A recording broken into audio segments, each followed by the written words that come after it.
about stomping out the stigma about mental health, talking about mental health and improving ourselves. So we're doing a 3-part series today. Sam is joining me in the studio. That's Sam in the back over there. And, hello.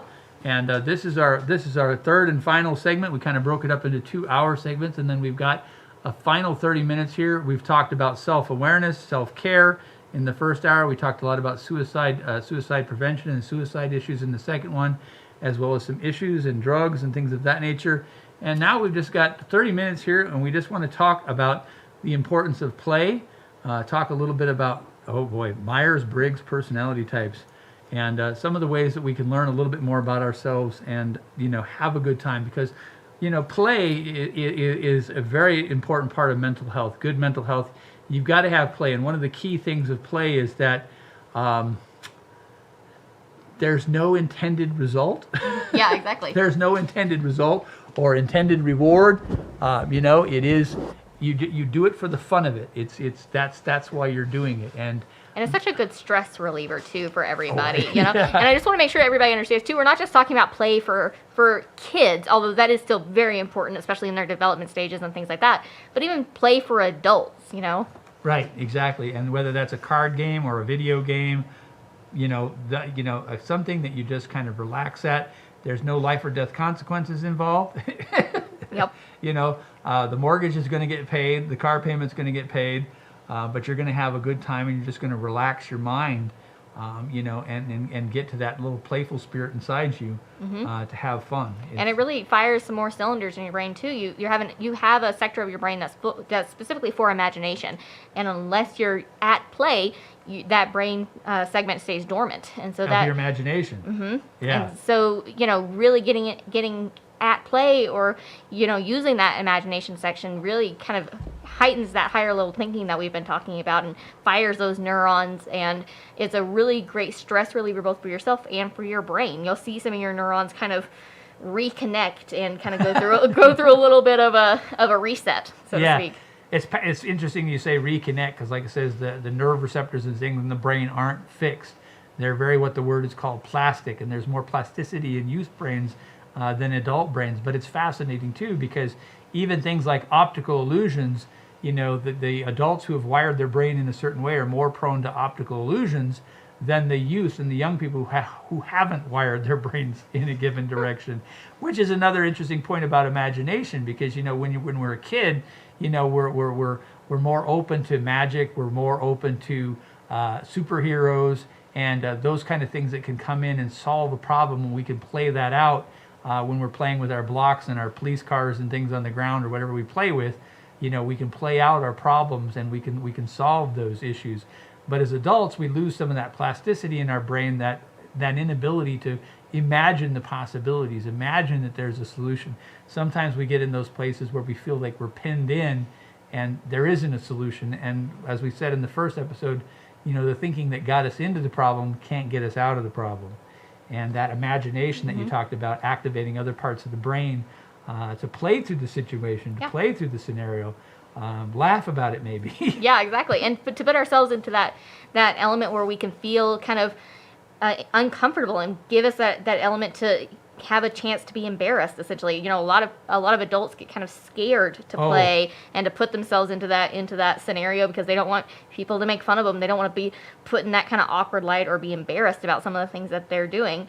And I think that even relates back to kind of being able to talk about your emotions and talk about things. It's okay to kind of act a little wacky every now and then. If you've got kids, it's okay to get out there and play dress up with them and things like that. It's okay. It's okay. No judgment. No judgment.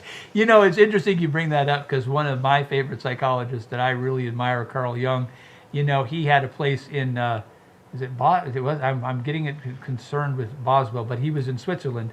And in Switzerland, he had his place, and it's going to come to me at the wrong moment, but it's going to be there. But anyhow, in his place, here's a world-renowned psychologist, analytical psychologist. He traveled to the U.S. in 1909 with Freud, and had all these papers published and everything. And he would go down by the water, by the lake, by his house, and he would play in the water. He'd make little canals, and he would do these things, and that was just his play, And at one point, when one of the interviewers was out there, his neighbor said, "Yeah, would anybody believe that this is a world-leading psychologist the way that he plays like a little boy on the water? But that was his relief. That was his renewal. That was how he healed himself. That's how he kept himself healthy with everything that he was exposed to in helping psychologically by playing in the water. And like you said, it can be embarrassing. It can seem childish. But sometimes as adults, that's exactly the place we need to go. Exactly. Yeah. Feeling those emotions, it's okay. You know, it's okay to put yourself out there and, you know, be a little confident in yourself and feel comfortable with trying some new things. Yeah. And we talked a little bit off the video, you know, about the different personality types, and that, you know, one of the things you might take a look at is what we call the Myers-Briggs personality types. That we're all different personality types, and what may work for one person doesn't necessarily work for another. And that the Myers-Briggs is a really interesting way to type people. Now, Myers-Briggs works. There's basically 16 different personality types in Myers-Briggs, and it's composed of 4 groups. Now, there's a lot of subgroups under that, but the big 4 groups are very important. I've taken part of it when I worked at Bell Labs as an engineer. They made us go through that because it was important for our group to understand that just because I'm communicating with Sam in the way that I'm communicating with Sam, it may not be the way that Sam hears me, and that we may have a conflict because of our different ways of relating. So in the Bell Labs group, it was important because we're all working in these very tight engineering, multidisciplinary engineering groups, that we understood where our conflicts would lie based on our personality types. Yeah, exactly. Because a lot of people just think about your personality types as just like introvert versus extrovert, and there's so much more to it than just that. You know, you can be a introverted feeling person. You can be somebody who is introverted, but you know can still seem extroverted because they get rejuvenation sometimes from that talking dialogue one-on-one. And so there are tons of different elements to our personality besides just introvert extrovert. Yeah, unfortunately, like it says, if you take an entry-level psychology class in college with Jung, most of what you'll learn about is introvert extrovert. But the four letters that we have the first letter, which is introvert extrovert, and that is either an I or an E. And then we have the second letter. Now, the second letter, again, discusses whether we are a tactile person, whether we are by sense, and a direct immediate experience with our environment informs us and informs our decision and our perception of reality. And then we have the intuitive, where we get other suggestions from something other than direct. It's the opposite is what it is. It's a little hard to describe that, you know, but you've got this intuitive sense. So that's the second letter. Is it can be either an N, that you're an intuitive type person, or an S type sensory person. Somebody who's a dance person, somebody who learns by working with their hands, is probably an S. Not definite, but probably. Then, of course, we've got the third letter. And as Sam said over there, you've got a feeling person, or you've got a thinking person. Oh no, those two, yeah. You know, and those can be different. Those are different functional groups that we think out of, whether they're feeling or we're thinking. And those are contrasts, as you can just tell by those two words. One is logical. How do I arrive at this? I've got a logical series of steps that I go through. A feeling person is, how does this make me feel? You know, when I walk into a room, how does the room make me feel? A thinking person may be, well, it's not organized very correctly because this is, and these dimensions are, you know. Yeah, but they tend to be a little bit more analytical thinking. There you go. That's the word. So that's the third letter. So you got the introvert and extrovert, which is the first one. Do you relate to the outside world primarily or the inside world primarily? We might think of a bookworm as someone who is an introvert. We might think of a rock star as someone who's an extrovert. And it may actually be the opposite. Yeah, exactly. Because one thing about the introvert extrovert is just how do you get rejuvenation? How do you feel energized? You know. So my husband is he's actually an introvert, but he's always out there talking to people. He'll be you know out there making those connections. You'll see him talking to a group of people at a party, but he'll come home and crash that night and take a huge nap. so it's definitely that difference of how much energy it takes to do something. Not necessarily if you're willing to, but it's how much energy it takes. How much energy it takes and how much energy it gives, where your energy source comes from, because your husband will probably get his energy to go back out in moments of introversion. In moments of introversion. So it's a neat way to know who you are. And of course, the fourth letter at the end, right? That letter at the end is whether we are a judgment person or a perception person. And judgment and perception people drive each other crazy. Yep. Yep. Because the judgment is make a decision, take an action, and the perception people usually have a wide range of things. We might say, like in television, we talk about the luminance scale, we talk about the scales between white and black. A perception person may have a huge amount of color, black and white luminance variance from white to black. There may be more than 50 shades of gray. There may be 125 shades of gray. And there may never be just one factor to a decision either. It'll be like 20 or 30. I am an ENFP, so yes, it may take me like, I'll have to consider 40 different things before I can decide what's for dinner. Like, yeah. Well, see, now we know why Sam and I are talking to one another, because I'm an INFP. Ah, there you go. And I appear as an extrovert and I appear as a thinking person, but I'm very emotional. I'm very emotional, but that's how that works. Yep. You know, so it's really it's a really good thing. You can find a lot of them online where you can take the test, or you can read about it a little bit. There's a lot more to it. But in self-exploration and awareness, like I said, just what we just shared here, it helps us relate to her husband, to me, to her, to know by that. And it's like I said, it's 16 high-level categories there. We've got the introvert, extrovert, intuitive sense, feeling, thinking, and then perception and judgment. And there's like, if you just say 16 different types, which is a pretty good distribution, you know, there's a chance that these interactions are either going to go well or not go well. A sensory person with an intuitive person is going to have a difficulty, because the intuitive person is going to just expect the other person to get it. And the sensory person is going to say, show me, demonstrate, you know, I want to feel that, I want to see that, I want to contact that, I want to know how that works. And so, and it'll definitely impact, you know, your conflict resolution. It'll also really impact your mental health in a sense that some of those, you know, perceiving people, sometimes they can be like a sponge for other people's emotions, you know? And so you may not necessarily have been having a bad day, but then you'll talk to somebody who was, and then you'll have a bad day, you know? And so recognizing that in yourself and knowing, okay, we need to take a moment, you know, do your breathing exercises, fill your, you know, timesheet with, or your Facebook profile with lots of like fuzzy kittens and happy puppies, you know, to kind of, and goats, and do some goat yoga, you know, but take a minute to kind of step away from some of those emotions from other people is a healthy thing to do sometimes. Well, and that's part of that self-awareness we talked about, realizing where your energy comes from, where your energy goes, how your emotions or your thinking is influenced by your environment, the people that you work with. You know, finding that healthy spot for you. Like I said, as we talk about plants a lot on here, because we've got the community garden. Yep. And again, you know, we've got a cactus. A cactus thrives in a certain area. A pine tree thrives in a certain area that isn't the same as a cactus, and we're all different. We've also got that tundra line where only the grass and the lichen live. You know, and that we all, with our personality types, it's much like that. We've got an environment that we're going to thrive well in, do well in, and we've got an environment that we're not. That was why it was important for my organization to do it, was to understand how to get the best dynamics out of this group. Because if we understood our individual dynamics as a whole and knew what our composition was, then we would be able to resolve conflicts as they were happening, or even sometimes before they were happening.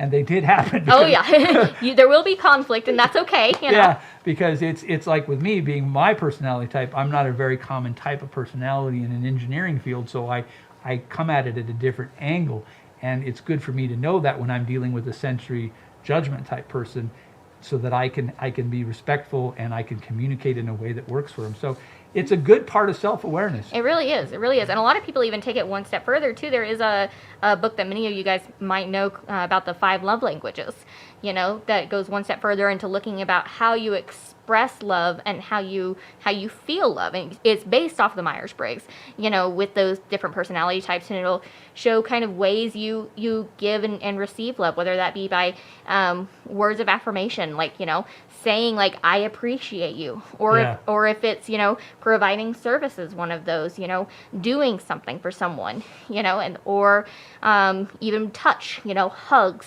things like that. Yeah. There's all sorts of different ways of people showing love and feeling love. So you might be shouting, you know, that you appreciate somebody from the rooftops, but if they're a touch or a sensory oriented person, they may not feel it. Right. So that's always very important too. Yeah, it's what she's talking about from a technical side is really kind of interesting, because technically when we do communications, when we do radio or we do microwave like that, you've got to be on the right channel. You know, I may be playing your favorite symphony, but if you're not listening to my radio channel, you're not going to hear it. Yep. You know, and part of that, knowing our partner, knowing our family, and because we're going to have different members in our family that are different personality types, you know, helps us know when we're on the right channel, when we're communicating them in a way that works, that's effective. Some people are visual communicators. It has to be visual. It has to be hearing or touch, like she said, and being aware and exploring ourselves. And that's the kind of fun thing. We get to find out who we are. Yeah, exactly. Yeah. And opening yourselves up to the other forms, you know, kind of going off your analogy with the radios, you know, we're big into ham radio. And if you're stuck on a mountain somewhere sending out an SOS signal, if nobody's on that channel, they're not going to get it. So you have to open yourselves up to other ways that people might be signaling, you know, distress or, you know, besides just the feeling of love. Right. And a lot of stress comes from because we assume that communication works. We assume that we communicated our expectations. We assume that we communicated with our partner. We assume that they understood. We assume that communication is 100% effective.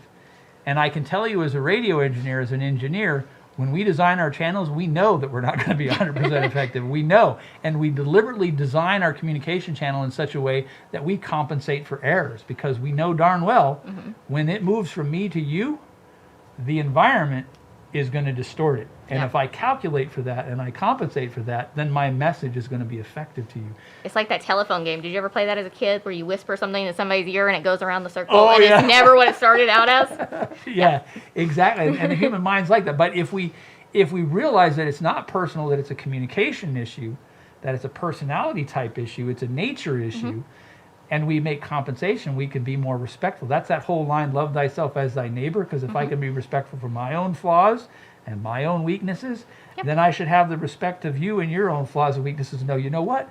Our communication at best is 25% effective, but I really love you, so I'm going to make the effort to try to make that 25% as effective as I can. Yeah, and then never being afraid to ask, too. That's going back to that assuming thing. Everybody is scared to ask. If like you'll read text messages are terrible. Actually, a lot of the newer generation is getting away from text messages because you can read so much into one line. You know, and so that part of that interpersonal like connection, that the dialogue with people is you got to be okay with asking. You know, like, did you really mean this? This is, and telling people like, hey, this is how I took this. Like, is that what you mean? And half the time it's always going to be like, no, that is not what I mean at all. You know, but not being afraid to like have those conversations with people is really important. Yeah, it's amazing in that loneliness and that fear and that anticipation, sometimes the things that we can project into a message that aren't there. But you brought up ham radio. You know, ham radio is a good one. You know, you're on a radio communication, you make a message. Did you copy? Yep. Did you copy? You know, I just told you X, Y, Z. Did you copy? Of course, now you're going to start getting into the whole active listening, being an active listener and engaging into conversations when you're talking to somebody. But that's the fun about mental up. Because we, like we said earlier, about learning about other people and talking about people, when we engage in active conversations, when we ask open-ended questions, we get to explore who that person is. Yep. And they get to explore who we are. And the connection can be as powerful as touch. Yep. But it's verbal. Exactly. And I think that's one thing that's been so hard with COVID, especially, is not having having that touch, you know, and stuff like that. For some, has been very challenging. Which is why get vaccinated. You know, go hug people once you're vaccinated. You know, it makes a big difference. It's a hug marathon. It's a hug marathon. It's a hug thing. But right now we're doing the Stomp Out Stigma, and we're talking about mental health. It's not mental illness. It's mental health. Yes, when we're not well, we're ill. But how do we know? We talked about statistics last time. Again, the statistics tell us as a community we're not healthy. We're number 8 on suicides. We're in the top 10 nationally in New Mexico. You know, so we've got some real mental health issues. And what we want to do is explore. We've got the data that we need to improve ourselves. We need to improve our relationships too in our community, so that we do better as a whole. Part of that is the Myers and Briggs. Part of that is that active imagination, thinking through, being in that creative part of your mind, eating well, taking the deep breaths, doing that meditation, that self-reflection. There's some good classes that Teresa mentioned, so that you can grow as an individual. And we're giving you some ideas with Myers and Briggs and kind of things you can look at to explore your own mental health. You know, you just mentioned the 5 languages of communication, and recognizing that communication is not a given, just like mental health. a lot of times we make mistakes of just thinking, oh, mental health is something that just happens and we all should be good. And that's not true. It's something you work towards every day. Right, and like communications should just happen. No, it Also, you have to work towards every day.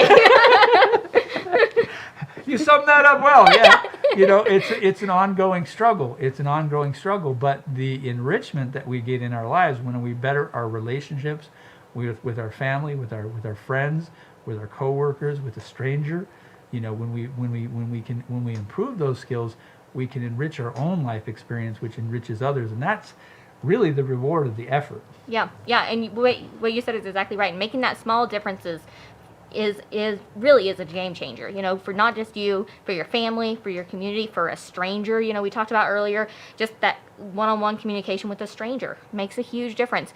And, something that we've talked about too that, we should keep bringing up is it doesn't just affect one person. Everyone out there is affected by mental health concerns, mental health problems, mental health disease, or even suicide. Everyone is affected. Unfortunately, nobody is free from that. We're all connected. We're all connected, and we are all affected by it. And, our society is affected by it because, like I said, we have individual psychology, we have community psychology, and the more people that we lose, the less gifts that we have, the less fruit. I've talked about it before. I mean, if we really looked at the gift that each person can represent in their diversity and their different personality types and their different talents and their different skills, and we look at how many people we lose by our societal illnesses as a collective, we lose far too many people. We lose far too much of the gifts that they could bring to enrich us. I mean, we talk a lot about the Renaissance age and all that great stuff, but when we look at a society that's healthy, we see it flourish in art, we see it flourish in science, we see it flourish in all sorts of different ways. Because the human beings that underlie that society are healthy, self-reliant, creative, expressive, imaginative human beings, and those are some of our higher functions. Be the change you want to see in the world. Amen, Gandhi. It's true. It's true. If you want to have a more accepting society, you have to take an effort to that. You have to reach out to people. It begins with you, as another person says. And that's the real big thing. Like I says, I just posted it on Facebook a little while ago. We do not become more healthy by projecting beings of light, but by making our own darkness, our own weakness, conscious, so that we're aware of it, so that we can deal with it, so that we can manage it. It doesn't necessarily mean it's going to go away, but we can be aware of it. And that's a big thing, because that awareness allows us to make a choice. That impulse that we talked about, that impulse that can be very deadly at the wrong moment in time. Yeah. That impulse. If we have awareness of ourselves, we can pause and we can make a choice, as I said, to do exactly the opposite of what I'm feeling. If I feel like isolating myself from the world and going away and that I don't matter, do the opposite. I do matter. I don't want to be isolated. I'm the most important person in the world. Until you get over it and realize we're all important. Yeah, everybody's important. But yeah, but going off of what you said too, that importance of recognizing that darkness and not just projecting light.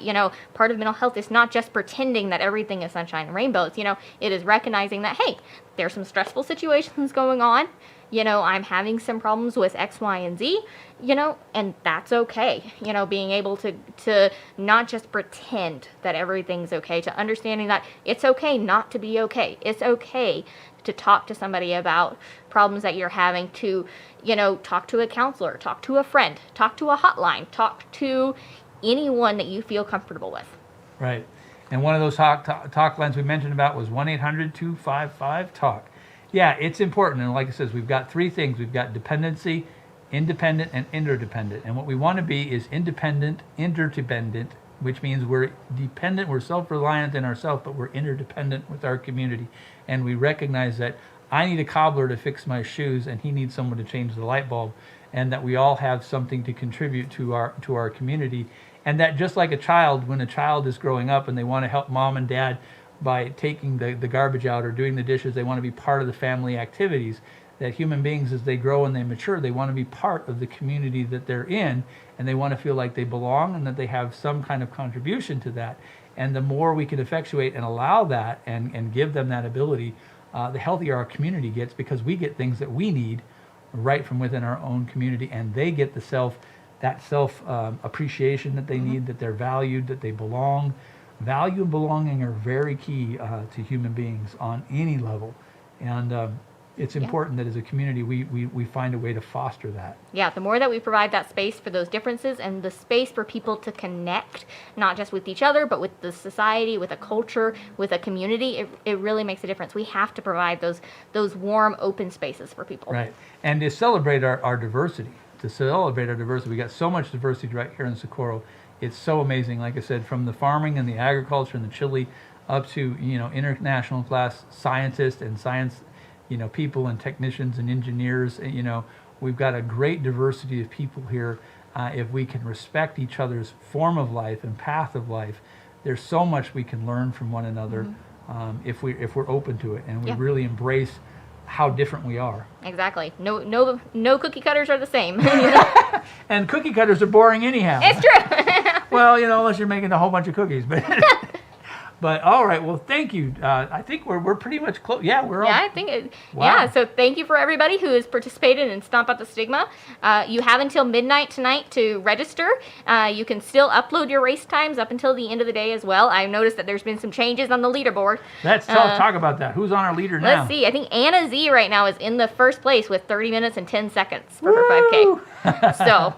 So yeah, that's a bit fast for me. I know. And you can also complete it like I did as a fun walk and not upload a race time. That's also possible.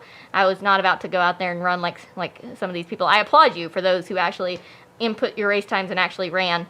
I was not one of those. She calls herself a meanderer. Yes, I was taking a mental health walk and enjoying the nature. And that's the essence of it, folks. Get out there, get some of that blood flowing into your brain, get some of that oxygen, drink some good water. Enjoy the great environment that we have here in Socorro. See some of the great historical buildings. Think of the long lineage back to 1598 when the Spanish Europeans first arrived here, the Piro Indians who had made their living here many, many hundreds of years before that. And think about what an amazing place we live in and how great it is to be right here in Socorro County. Yeah, take a moment to kind of recenter yourself, to kind of analyze, what's going on with you and really look into your feelings. And then also take a moment to start some dialogue. Let's start stomping out the stigma around mental health and talking to people. Amen. Let's start mentaling up, getting brighter and getting stronger and getting more loving, more compassionate, and bringing out those best qualities of our human nature. And we can do that when we stomp out the stigma and we say, it's okay that I don't feel okay. And it's okay to have problems communicating. It's okay to be different. In fact, it's wonderful to be different. And this is a community that fosters that and gives us a space where we all feel like we belong and we have a place and the community accepts something that we have to contribute to it. Yep, you are important. Amen. You are very important. Always think back to, I like to think back, we talk about Lucy and some of the genetics things back to the first woman and the first man. And you think about some of the bush people back then, and you think back in your own ancestry through your own genetic line. Somewhere there's a man and a woman, and they're huddled together near a bush, and they're trying to find shelter, and they have a little tiny baby, and the most important thing for them is for that baby to live. And that baby became you 1,000 years later, 2,000 years later, and that your life is precious. There's a lot of family that have given their lives and made a lot of sacrifices so you could be here and have this experience that we have today. And whatever you're feeling right now, there's a lot of people that wanted you to be here today, that want you to be here today. Mm-hmm. Take a time to reach out to them and not just be here today, but be here tomorrow too. Amen. There you go. Leave it with that. Be here tomorrow too. Great one, Sam. Thank you so much. Thank you. Well, I think we're going to sign off then. Perfect. Thank you guys for joining us. All right, this is Sam Winter and Ranger Reese here from Rio Grande Valley Radio doing our Stomp Out the Stigma on mental health today. And thanks to all the 5K runners that are out there putting some miles and some time on and getting out there